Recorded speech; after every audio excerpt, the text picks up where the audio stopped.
Uy, idol, isa ka rin ba sa bagong content creator na katulad ko? Na naubusan na ng naiisip kung ano ang i-content? Idol, huwag ka mag-alala. Binasa ko yung policy ni Meta. Ang sabi niya doon, kailangan original content, bawal ang unoriginal content. O, di ba? Sabi ng ibang vlogger, huwag ka mag-post ng hindi mo video kasi bawal. Pwede po kayong kumuha ng video ng iba. Basta lagyan nyo lang po i-edit nyo lang po siya sa CapCut. Edit nyo po sa CapCut. Iksian nyo yung video. Gawan nyo siya ng kumbaga parang twist. And then mag-type kayo ng text doon sa video. And then mag-record muna kayo ng video ninyo. And then saka i-overlay nyo doon sa video na kinuha nyo sa iba.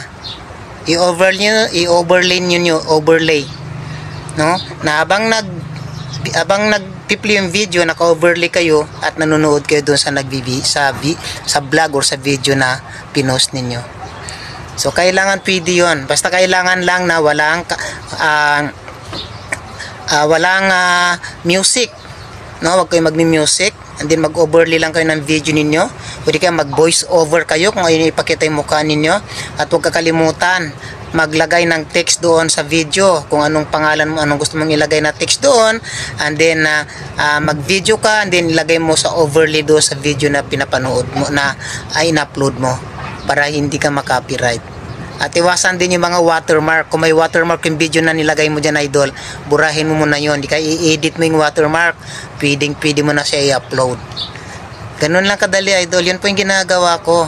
Sabi nila bawal, pero pwede. Basahin mo yung policy ni Meta. Pwede po yun. Basta kailangan, wag yung buong video. Kailangan i-iksian mo siya, i-edit mo siya. Bahala ka na kung anong klaseng edit ang gagawin mo. Basta hindi lang siya magmukhang original.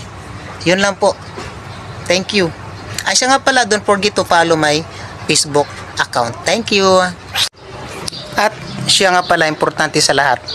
Huwag mo, idol, kakalimutan lagyan ng credit to the owner or CCTO ang video na kinuha mo sa iba. Ayos ba?